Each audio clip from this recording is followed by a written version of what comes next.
میرا نام سنجنا ہے۔ میری عمر 16 سال کی تھی جب ایک رات مجھے مجبوری میں اپنے گھر سے بھاگنا پڑا تھا، اور مجبوری بھی ایسی تھی کہ بھاگنے کے علاوہ کوئی چارہ نہیں تھا۔ میں اور میری موسی کا خاندان ایک ہی ساتھ رہتے تھے کیونکہ میرے چاچا سے میری موسی کی شادی ہوئی تھی۔ ہم لوگ ایک ہی گھر میں رہتے تھے۔ میرا اس دنیا میں میرے پاپا کے علاوہ کوئی نہیں تھا۔ میں بہت سمجھدار لڑکی تھی، اس لیے 16 سال کی عمر میں ہی میں نے 10ویں پاس کر لی تھی۔ میرے پاپا مجھے آگے پڑھانا چاہتے تھے، جبکہ میرے چاچا نہ جانے کیا کیا کہتے تھے کہ اس کو پڑھانے کی کیا ضرورت ہے، آپ اس کو پڑھا کر ڈاکٹر بناؤ گے تو ساری دولت اس کو ڈاکٹر بنانے میں ہی لگ جائے گی۔ لیکن میرے پاپا کہتے تھے میری ایک ہی تو بیٹی ہے، میں اس پر اپنی ساری دولت لٹا دوں گا۔ دراصل ساری دولت تو میرے پاپا کی ہی تھی، چاچا کو تو بس انہوں نے گھر میں رکھا ہوا تھا۔ پر ایک دن اچانک میرے پاپا کی بہت طبیعت خراب ہو گئی۔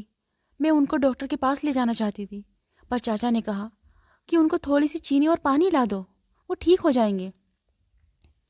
میرے پاپا کا بلڈ پریشر ہائی تھا، وہ دل کے بھی مریض تھے۔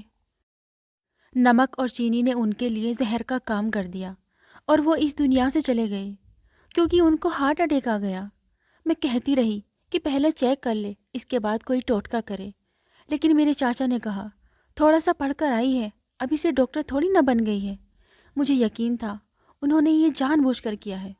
میرے پاپا اس دنیا سے جا چکے تھے اور 10 دن بعد ہی وہ لوگ اب میری شادی اپنے دوست کے بیٹے کے ساتھ کروانے کی سوچ رہے تھے، جو کہ وہ لڑکا نشہ کرتا تھا، کسی لڑکی کو پسند کرتا تھا جو اس کو ملی نہیں، تو اس نے نشہ کرنا شروع کر دیا۔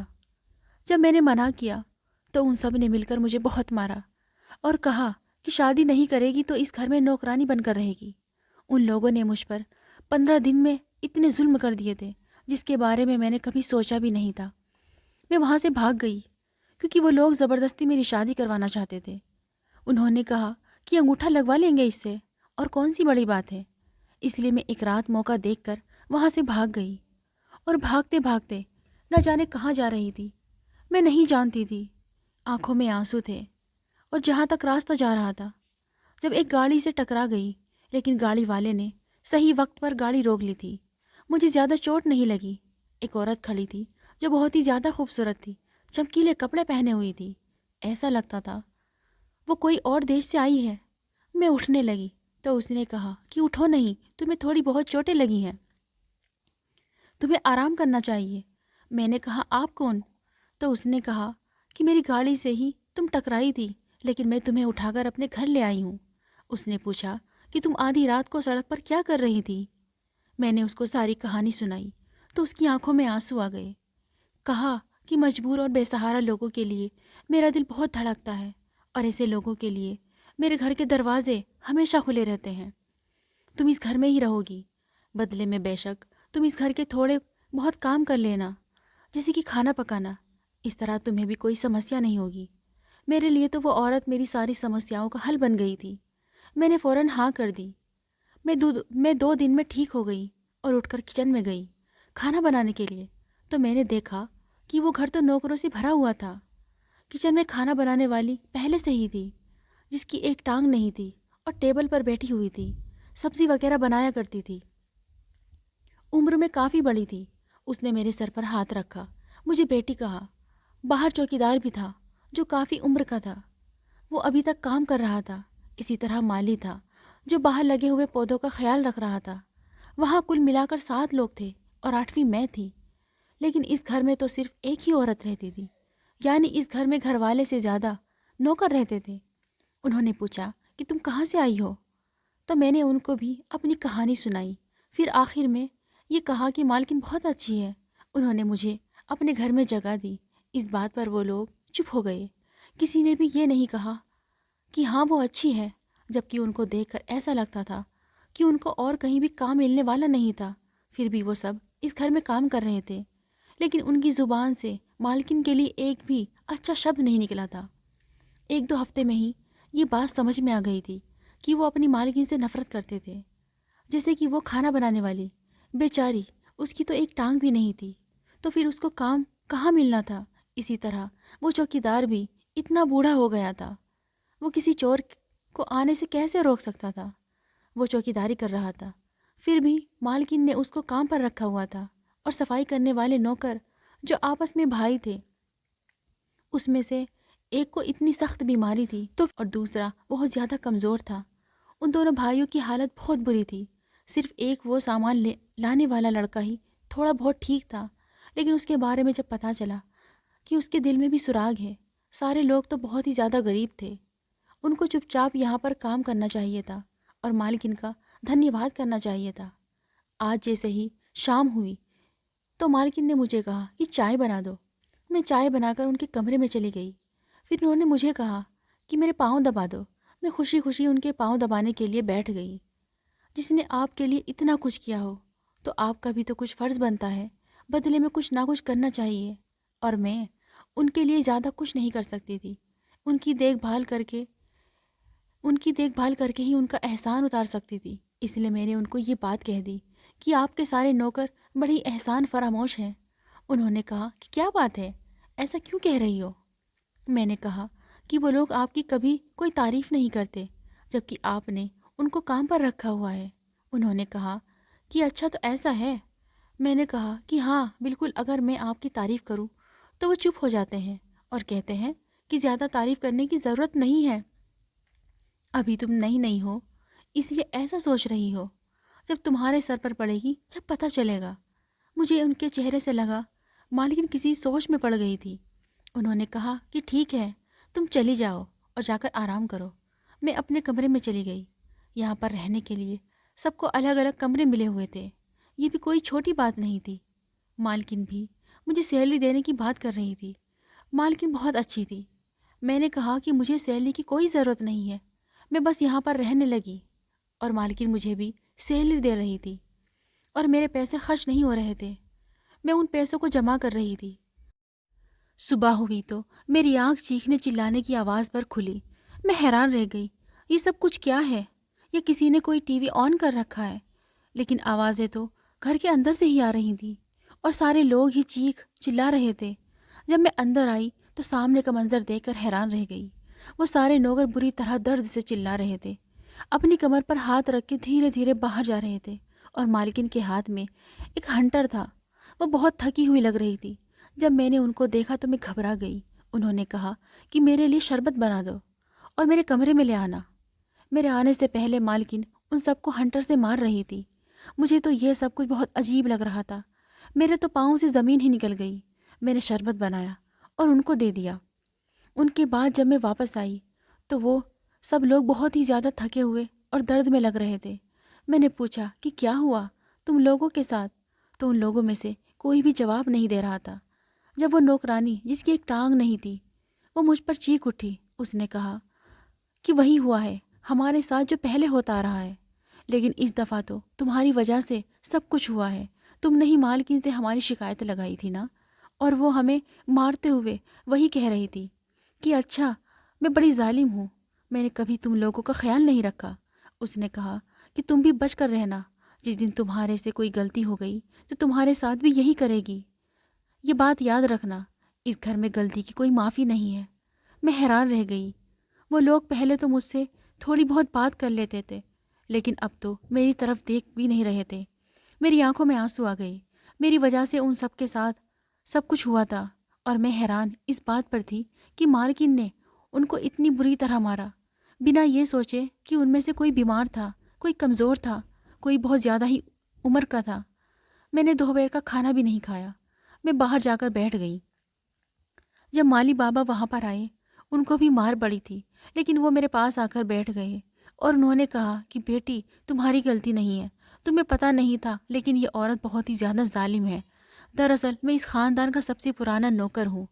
مالکن کی شادی ایک بہت ہی ظالم انسان سے ہوئی تھی جو اسی طرح ان کو مارتا تھا۔ اس وقت ان کی عمر بہت کم تھی، شاید تمہاری جتنی۔ ان کو اس وقت بھی بہت غصہ آتا تھا، لیکن ان کے سامنے جو مرد تھا وہ بہت ہی زیادہ غصے والا تھا۔ ایک دن تو اس نے ان کو اتنا مارا کہ ان کی حالت بہت خراب ہو گئی تھی۔ اس کے بعد اچانک سے ہی وہ آدمی بہت بیمار رہنے لگا اور 1 مہینے کے اندر ہی اس دنیا سے چلا گیا۔ جبکہ وہ کوئی بوڑھا انسان نہیں تھا، 30 سال کا ایک دم جوان آدمی تھا۔ اس کو کوئی بیماری نہیں تھی، لیکن اس دنیا سے چلا گیا۔ وہ اپنی پتنی کے لیے بہت زیادہ دولت چھوڑ گیا۔ انہوں نے دوبارہ کسی سے شادی نہیں کی، لیکن یہ بھی بہت زیادہ ظالم بن گئی تھی۔ اور تمہیں پتہ ہے، اس گھر کو سنبھالنے کے لیے یہ اچھے سے اچھے نوکر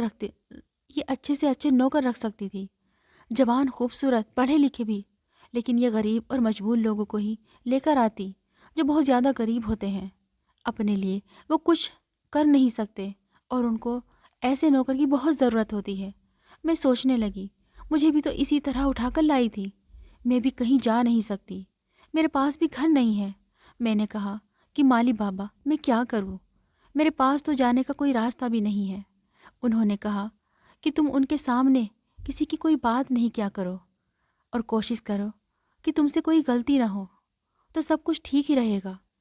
لیکن کبھی کبھی مالکن کو پتہ نہیں کیا ہو جاتا ہے کہ وہ بنا وجہ بھی بہت غصے میں لگتی ہے۔ ان کو غریب لوگوں سے بہت نفرت ہے، ان کے اندر بہت گھمنڈ ہے۔ وہ پتہ نہیں کیسے ایسی انسان بن گئی ہے، لیکن اب وہ کوئی اچھی انسان نہیں ہے۔ اب تم یہ باتیں ان کو مت بتانا، پہلے ہی تمہاری وجہ سے ہم سب کو بہت مشکل اٹھانی پڑی ہے۔ میں نے کہا کہ میری بلا سے وہ مر جائے، کتنی ظالم عورت ہے۔ ایسی کوئی بات ان کے سامنے نہیں کروں گی، اپنی زبان ایک دم بند رکھوں گی۔ یہ تو وہی بات ہو گئی کہ میں ایک نرک سے نکل کر دوسرے نرک میں چلی آئی ہوں۔ میں یہاں سے جا نہیں سکتی۔ میری ایک بوا تھی جو کہ یہاں سے کافی دور رہتی تھی۔ میرے لیے آسان نہیں تھا، لیکن جہاں پر اتنی مصیبت ہو، انسان تھوڑی بہت مشکل اٹھا ہی لیتا ہے۔ میں ان کے پاس جا سکتی تھی، وہ کوئی اچھی بوا نہیں تھی۔ انہوں نے کبھی ہماری خیر خبر نہیں لی تھی، آگے پیچھے کبھی حال چال بھی نہیں لیا، مجھے کبھی بھی کوئی فون نہیں کیا۔ اگر میں ان کے پاس جاتی اور کہتی مجھے سہارا دو، تو وہ مجھے اپنے گھر میں تو رکھ لیتی، کم سے کم 2 وقت کی روٹی تو دیتی۔ آخر میں ان کی بھائی کی بیٹی تھی اور ان کے گھر میں کوئی مرد نہیں تھا۔ ان کی اپنی 4 بیٹیاں تھیں۔ شاید وہاں پر میں ایسی ڈری ہوئی تو نہیں رہتی، لیکن مالی بابا نے مجھے ایسی بات بتائی کہ میں حیران رہ گئی۔ انہوں نے کہا کہ اس گھر میں لوگ اب آتے اپنی مرضی سے ہیں پر جا نہیں سکتے۔ تم جانے کی بات کرو گی تو تم سے وجہ مانگی جائے گی۔ تم کیا وجہ بتاؤ گی کہ یہاں سے جانے کی کوئی وجہ نہیں ہے؟ ہمیں یہاں رہنے کے لیے چھت ملی ہوئی ہے، اچھا کھانا ملتا، سیلری بھی باقی جگہوں سے 4-5 ہزار زیادہ ملتی ہے۔ اگر تم کہو گی کہ آپ کے نوکر کی وجہ سے جا رہی ہوں تو اور زیادہ ظلم کرے گی۔ میں نے کہا اس کا مطلب میں یہاں پر پھنس گئی ہوں، کیا مجھے یہاں سے بھاگنا پڑے گا؟ مالی بابا نے کہا کہ بھاگ جانا کوئی حل نہیں ہوتا، تم چپ چاپ یہاں پر رہو، کسی سے زیادہ بات مت کرو جسے باقی لوگ رہتے ہیں۔ میں بھی باقیوں کی طرح رہنے لگی تھی، بس سر جھکا کر اپنا کام کرتی رہتی تھی۔ اب مجھے پتہ چل گیا تھا کہ وہ لوگ زیادہ باتیں کیوں نہیں کرتے تھے، لیکن آپ مصیبت کے پاس رہ رہے ہو اور سوچو کہ آپ پر مصیبت نہیں آئے گی، ایسا نہیں ہوتا۔ مجھ پر بھی ایک مصیبت آنے والی تھی اور بہت جلد آنے والی تھی، بس مجھے اس کے بارے میں پتہ نہیں تھا۔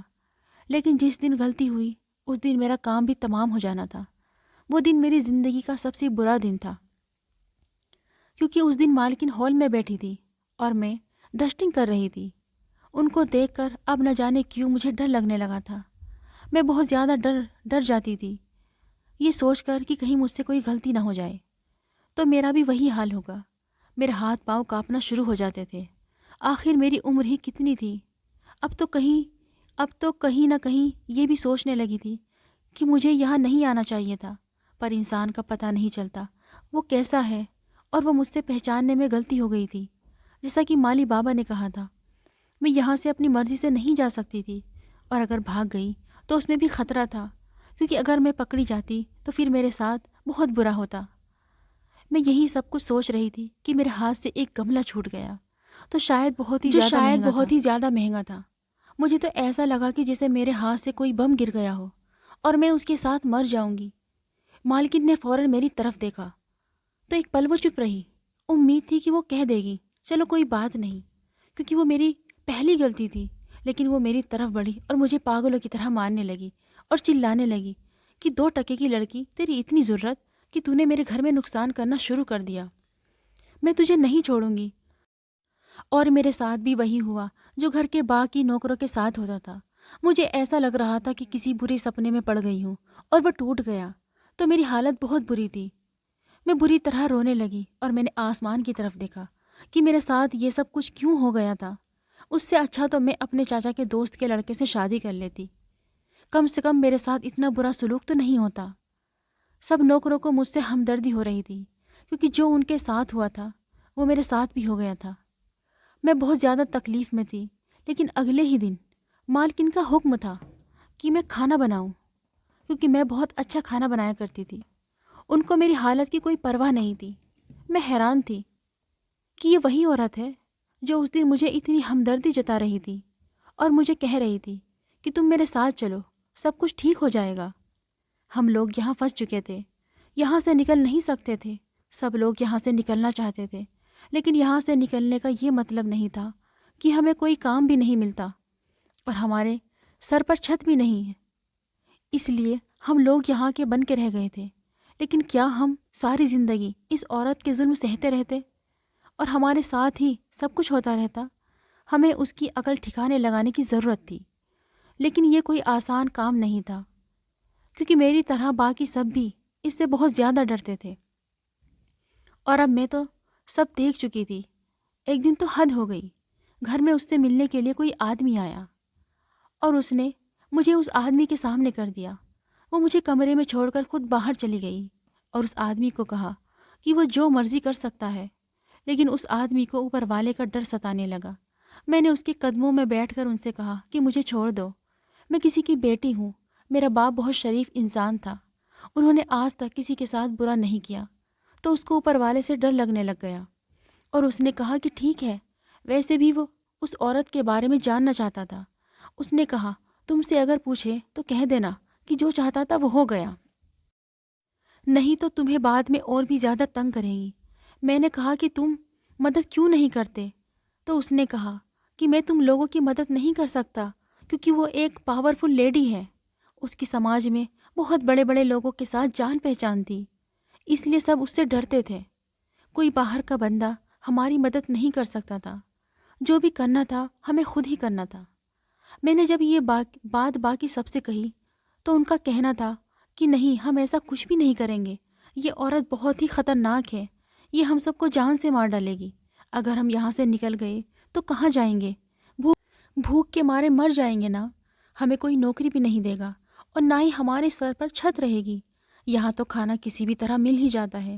یہ تو سب جانتے تھے جو بھی ہو رہا تھا وہ ٹھیک نہیں تھا، لیکن یہ لوگ کچھ بھی کرنا نہیں چاہتے تھے، بہت ڈرے ہوئے تھے۔ یہ غریب تھے، آگے پیچھے کوئی بھی نہیں تھا، لیکن میں نے سوچ لیا تھا کہ کچھ نہ کچھ کرنا ہی پڑے گا۔ ایک دفعہ ایسا ہوا کہ غلطی ایک انسان کی تھی اور سزا سب کو ملی۔ اس بار تو ہم لوگوں کو زیادہ افسوس ہوا، کیونکہ ہماری غلطی نہیں تھی، لیکن ہمیں سزا ملی تھی۔ کبھی کبھی کچھ کام کرنا بہت آسان ہوتا ہے، لیکن ہم اتنے ڈرے ہوئے ہوتے ہیں کہ ہم اپنے لیے اس کام کو بہت مشکل سمجھ لیتے ہیں۔ جو لڑکا باہر سے سامان لے کر آتا تھا، میں نے اس سے کہا کہ وہ نیند کی دوائی لے کر آئے، اور کھانا میں بناتی تھی۔ میں نے وہ دوائی کھانے میں ملا دی، لیکن جب وہ گہری نیند میں سو گئی تو ہم نے اسے اٹھا کر ایک کمرے میں بند کر دیا، جس میں سے سارا سامان باہر نکال دیا تھا، اور اس کمرے سے آواز بھی باہر نہیں جاتی تھی۔